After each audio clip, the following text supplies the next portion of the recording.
Dan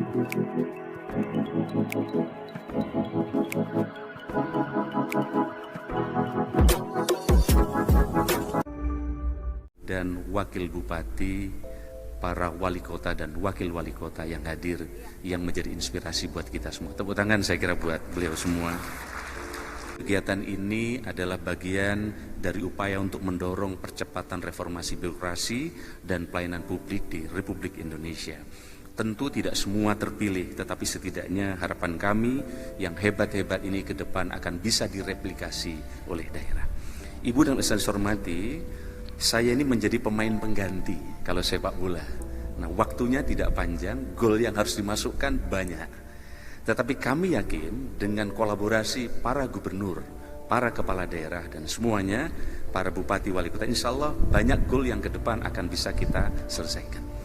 Oleh karena itu maka birokrasi berdampak menjadi tema pekerjaan kami dalam sisa waktu kurang lebih 1 tahun sekian bulan ini. Dan arahan Bapak Presiden jelas, Bapak sekalian hormati, bahwa birokrasi ini pesan beliau kepada kami dan untuk disampaikan kepada Bapak Ibu sekalian, tolong Pak Anas, birokrasi ini jangan bulet. Birokrasi ini harus berdampak. Kita ini sibuk siang malam tapi dampaknya nggak jelas. Maka beliau berharap kepada kita semua supaya dampaknya ini bisa kita ukur. Ada banyak cara untuk mengukur ini. Dan para kepala daerah yang hadir di tempat ini, termasuk para kepala daerah dan teman-teman dari kementerian lembaga yang kerjanya sudah berdampak. Tepuk tangan buat Bapak sekalian hormat. Mudah-mudahan ke depan bisa kita tinggal. Yang kedua, beliau berharap bukan tumpukan kertas. Dan yang ketiga, beliau berharap kita lebih lincah, lebih cepat. Inilah harapan beliau kepada kami dan kepada kita semua. Dan dengan digitalisasi. Tapi ternyata digitalisasi yang tumbuh di daerah ternyata tidak otomatis mengurangi honorer yang ada di daerah. Inilah yang ke depan akan kita definisikan dengan baik, termasuk beresin honorer yang sudah sampai kepada kita. Yang berikutnya Mbak sekalian adalah reformasi birokrasi aktual Bapak Presiden yang mendorong prestasi-prestasi ini jalan. Kita dihadapkan pada dilema-dilema untuk reformasi birokrasi berkelas dunia. Di satu sisi kita berharap birokrasi kita berkelas dunia, profesional, kompeten, harmonis, loyal, adaptif, dan kolaboratif. Tetapi Bapak Ibu, kita sekarang masih menghadapi ada zona nyaman, ada KKN di dalam rekrutmen honorer, non-ASN. Istilah kami masih ada ASDP, anak saudara dan ponakan di beberapa tempat. Tetapi juga banyak sekali honorer yang hebat karena mereka membantu pekerjaan inti di daerah-daerah. Dilema-dilema inilah mudah-mudahan segera kami beresin bersama-sama Ibu dan Bapak saya hormati. Sebelum ini kami telah mengirim surat kepada Bapak Ibu untuk surat pertanggungjawaban mutlak data non-ASN. Sebelum ada SPTJM itu jumlahnya 2,4 juta lebih. Setelah ada surat pertanggungjawaban mutlak sudah turun menjadi 2,2 juta. Tapi ada 102 kementerian, lembaga, dan pemerintah daerah yang belum mengirimkan surat pertanggungjawaban mutlak kepada kami, dan itu akan menjadi data, mohon ini segera dikirim sehingga data itu akan penting untuk menjadi bagian dari upaya kami untuk menyelesaikan beberapa hal pekerjaan-pekerjaan yang belum tuntas. Ibu dan saya hormati, terkait dengan non-ASN, saya sering kami sampaikan 3 skenario ini yang mungkin nanti akan kami ambil. Jadi jumlahnya sekarang yang terdata di BKN 2,2 juta sekian. Opsinya nomor 1 diangkat seluruhnya. Tentu opsi ini akan mengakibatkan beberapa hal dampak termasuk anggaran dan seterusnya dan seterusnya. Yang kedua diberhentikan seluruhnya. Dan ini juga tentu berdampak terkait dengan pelayanan publik. Atau yang ketiga diangkat sesuai dengan prioritas. Kami memahami sekarang banyak sekali kendala-kendala baru dari teman-teman begitu P3K diputuskan untuk digaji sesuai dengan ASN. Ada banyak daerah yang anggarannya tidak cukup.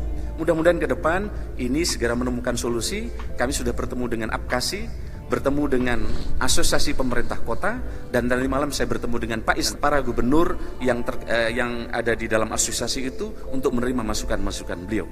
Ibu dan saya hormati, soal jabatan fungsional ini menjadi PR bagi kita semua. Mudah-mudahan minggu depan kami selesaikan peraturan menteri terkait dengan jabatan fungsional. Karena targetnya jabatan fungsional ini ke depan tidak lagi yang eselon 34 ini dan kita semua terjebak di kotak-kotak. Ke depan lebih agile, lebih lincah, Tentu ini membutuhkan pemahaman kita bersama.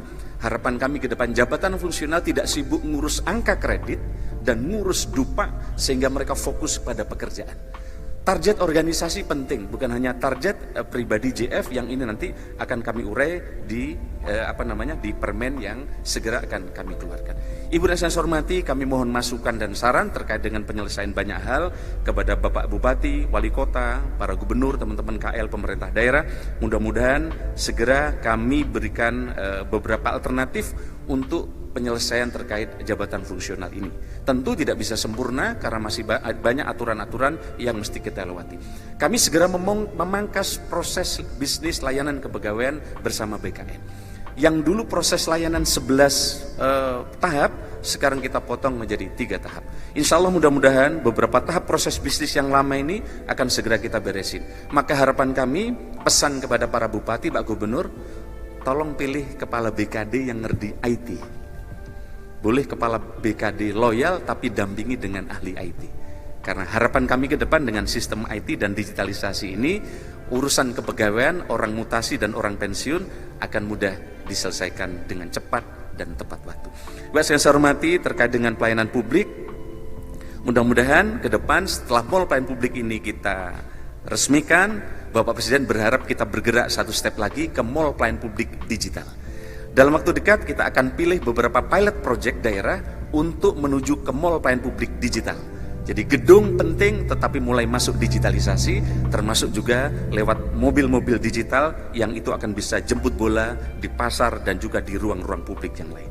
Yang terakhir Bapak sekalian saya hormati, ini yang sering disampaikan oleh Bapak Presiden, kita akan menuju 4 besar ekonomi dunia di 2050. Tentu perlu ASN yang profesional, perlu SDM yang cukup, dan mudah-mudahan ini bisa kita persiapkan dengan baik, termasuk juga menyiapkan anak-anak balita kita dengan gizi yang cukup dalam rangka menghadapi 2050 yang akan datang. Saya kira ini yang bisa kami sampaikan. Terima kasih atas kehadiran Bapak Ibu sekalian. Sekali lagi tepuk tangan buat seluruh hadirin yang menjadi inisiator dan sekaligus inovator di dalam banyak banyak program yang telah dinilai oleh Kemenpan RB pada kesempatan tahun ini. Kesejahteraan ASN tentu tidak semuanya buruk, karena kalau kita lihat kesejahteraan ASN ternyata tetap jauh lebih sejahtera, lebih tinggi dibanding pendapatan per kapita dan kesejahteraan rakyat kita. Mudah-mudahan ke depan kita semua akan bisa terus meningkatkan kinerjanya, tentu di tengah keterbatasan-keterbatasan. Terima kasih Pak sekalian, mohon maaf yang sebesar-besarnya. Wallahul muwaffiq ila aqwamit thoriq. Wassalamualaikum warahmatullahi wabarakatuh. Om Santi Santi Santi Om. Namo Buddhaya, salam kebajikan. Bukan